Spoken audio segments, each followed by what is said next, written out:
Okay, welcome back. Hope you're all having a great week. We are continuing our RBT exam practice question series, where we're going through 10 RBT questions and breaking them down how you should think about them on your actual exam.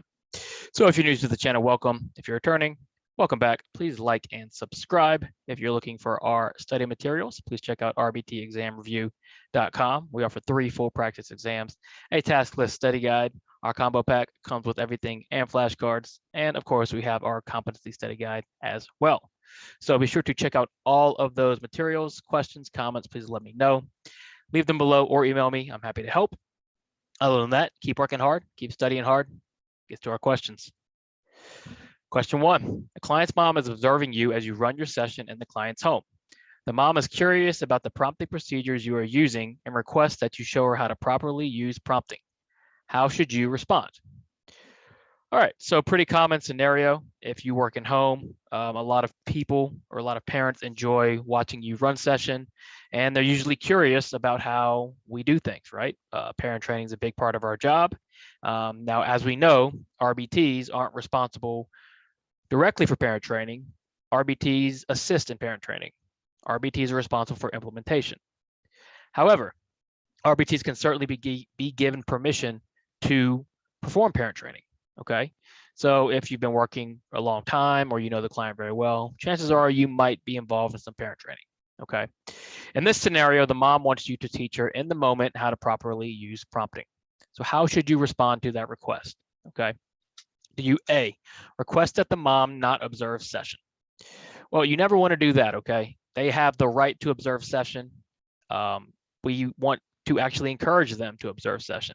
The more on board they are, the more familiar with what we're doing that they are, the better the outcome. So we want them to observe session. Okay, so don't tell her not to. That is inappropriate. A is wrong. B, show the mom how to properly use prompting. Okay, should we show the mom how to use prompting on our own without permission, without consulting our supervisor? No. Remember, on the exam, we want to go by the black and white ethical code, by the black and white task list. That says that we, or RBTs, do not personally provide parent training. They assist. However, open communication is a key component of the task list and of our ethical code. So we always need to be open with communication.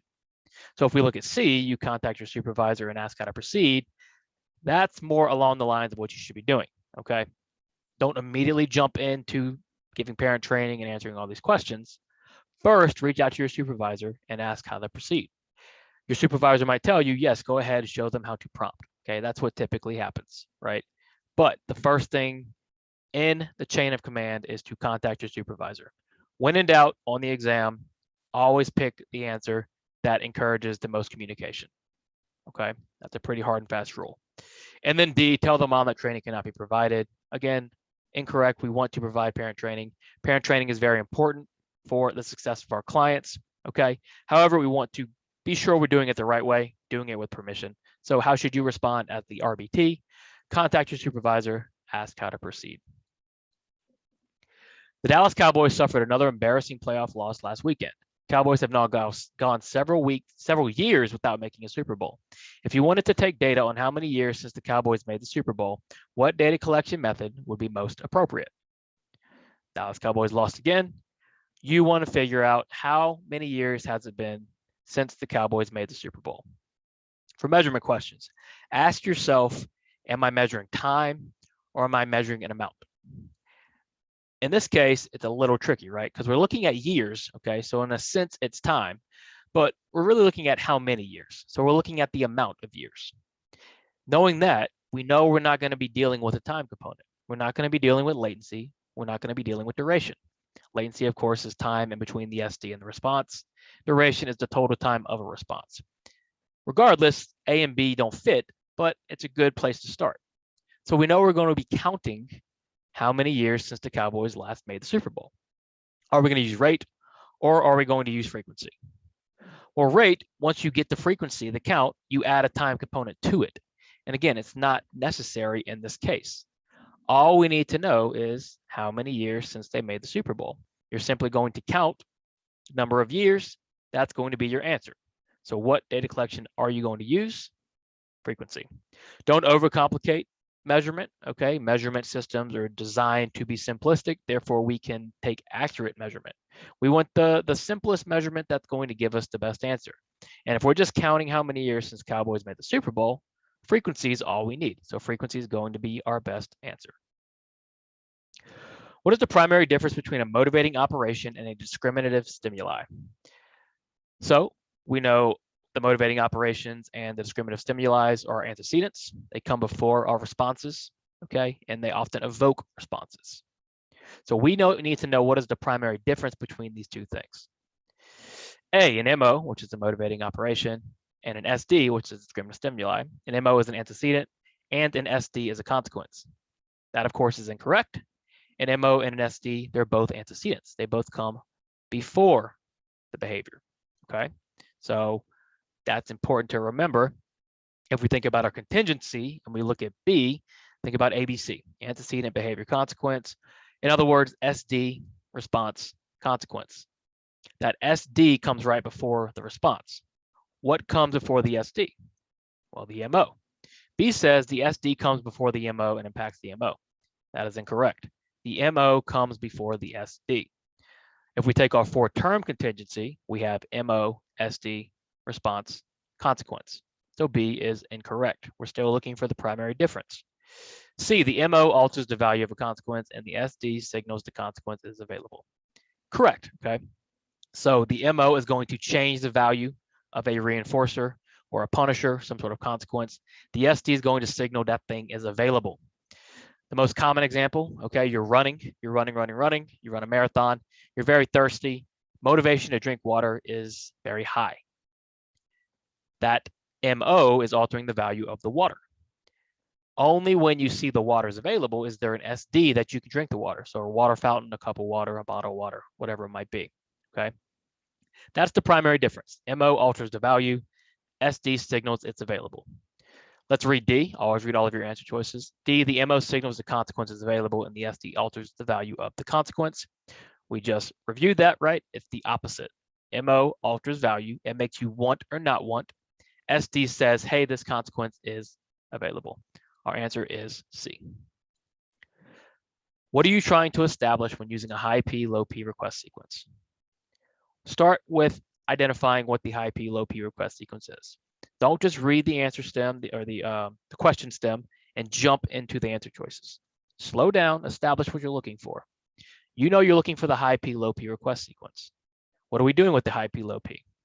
We are giving SDs or instructions for a simple task that we know our learner can do in order to build something up so we can evoke the lower probability request. For example, you say, touch your nose, you say, touch your head, you say, what's 2 plus 2? High P to low P. This is also known as the high probability request sequence, okay? So what are we trying to establish when we use this intervention with this sequence? Are we using a prompting procedure? Is this a prompt? No, it's not a prompt, right? Because we are actually getting our client to engage in these responses, okay? We are just trying to build up B, behavior momentum. We're trying to establish behavior momentum through easy request in order to get these low probability requests out, all right? So the purpose of the high probability request sequence is to get behavior momentum built up. Always read all of your answer choices. I keep saying it. It's the truth. C, escape extinction. You might sometimes use this intervention to prevent escape if your client doesn't want to engage in hard or non-preferred activities, but not always. Sometimes it's the beginning of session and you're just trying to get in a groove. You're really just trying to build momentum, right? So it doesn't have to be escape extinction. B is still a better answer than C. And then D, a behavior chain. Is this a behavior chain? Are we conducting a task analysis to consult or establish a high P, low P request sequence? No, it's not a behavior chain in the sense of needing a task analysis to create it, all right? Don't overcomplicate it. All you're doing is asking mastered targets, known targets, in order to try to get momentum for lesser known or lesser preferred targets. So when using this sequence, you're trying to establish behavior momentum. Christina runs a high-end bakery in Las Vegas. Her customers expect only top quality products when they buy from the bakery. Lately, Christina notices that the wrong color of icing is put on the cupcakes. To address this, Christina starts observing the cupcake process and praising her chefs for putting the correct color of icing on the cupcakes. When they put the wrong color icing, Christina places it on extinction. What type of intervention is she using? You should clearly identify this as differential reinforcement off the bat, right? We have reinforcement for one behavior, extinction for the other behaviors.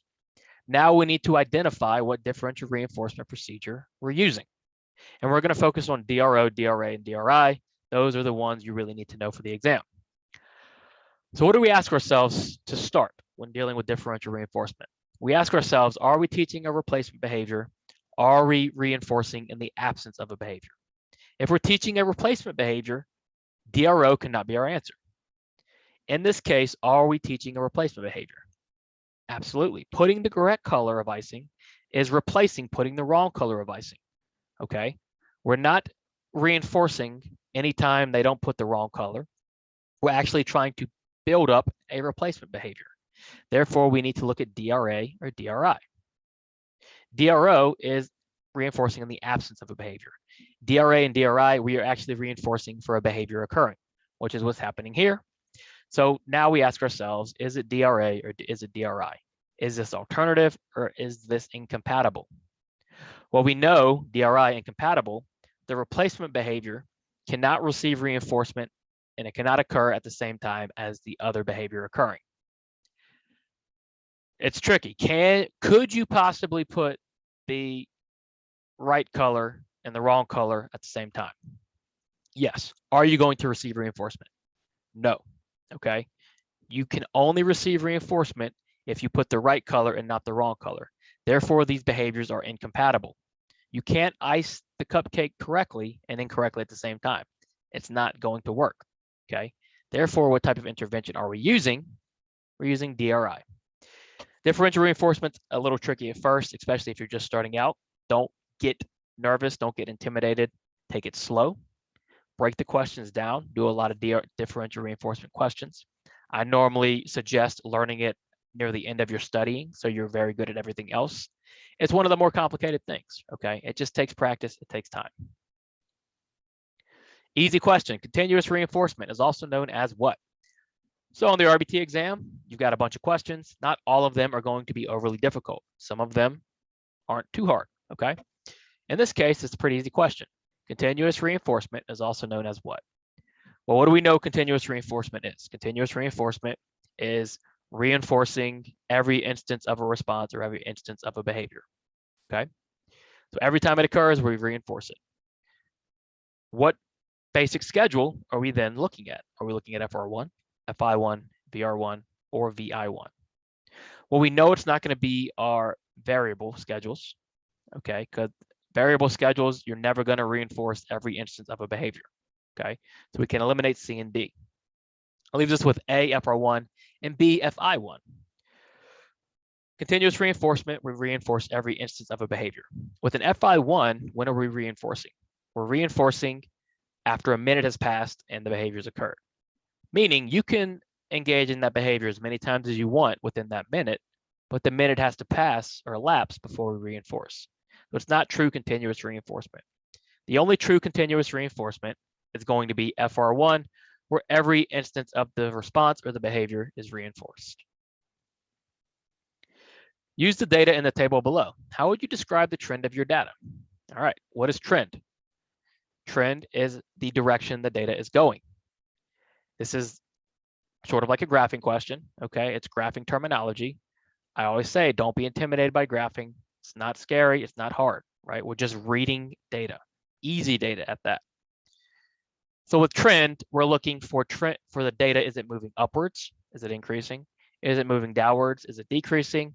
Or is there no trend? Is it flat or is it too variable to identify a trend? Well, let's look at our data. We have sessions, we have frequency. Session 1 is 10. Session 2 is 10. Session 3 is 5. Session 4 is 2. Session 5 is 1. Now, you can always graph this during the exam if it's confusing, but you should clearly understand where the trend is going with this data. Think about it. 10, 10, 5, 2, 1. So from 2 to 3, there's a huge drop off, and it continues to drop off to where it's almost non-existent. What way is the data going? Well, the data is going down. It's clearly decreasing.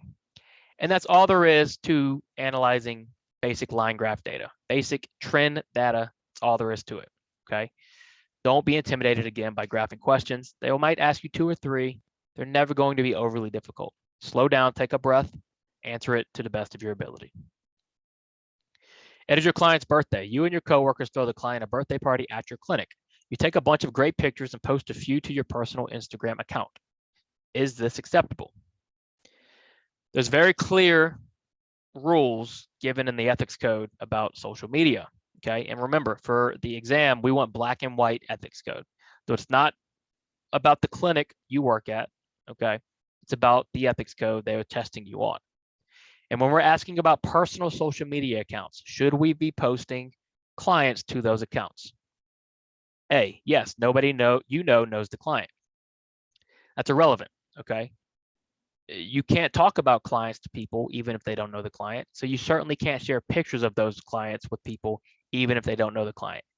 It doesn't matter, okay? It's a privacy thing. And you'd never know. Maybe somebody does know the client and the client doesn't want people to know they're in ABA. There's a lot of different ifs. The bottom line is it doesn't matter if you think nobody knows the client, it's still unacceptable. B, yes, there is not a rule against posting pictures of clients. There is. There's a rule against posting pictures of clients on your personal accounts. You don't do it. If you post on business accounts, you need consent and you need approval. Personal accounts, you should never post them on your personal accounts. Again, we're going by black and white ethical code language. That's what it says, okay? It's important for you to understand that. C, no, you should not post pictures of your client on your personal social accounts. Yes, C is our answer. It is unacceptable to post pictures of your client on your personal accounts. No matter how cute they are, no matter how adorable they are, it's very cut and dry. We don't do it. C is our answer. What about D? No, you should not take pictures of your clients. Well, that's not necessarily true. Pictures are fine, right? Of course, get their approval, but pictures are okay. We just don't post them, okay, on our own personal accounts. Your supervisor designed a new behavior plan, which includes reinforcement and extinction components. You're implementing the plan consistently, as is the client's mom. After a week has gone by, the client's mom starts to panic. She tells you the behavior has actually started to increase since the plan started. What is most likely occurring in this scenario? Hopefully, you already know the answer. Okay, this is one of those you can predict before we even get to the choices. But if not, that's okay. Let's go through it. What is our intervention? We're using reinforcement and extinction. What happens? The plan is being implemented consistently, so no problems there. All of a sudden, that behavior starts to increase, but we're doing the plan correctly. What's going on? A, the client is not implementing extinction consistently.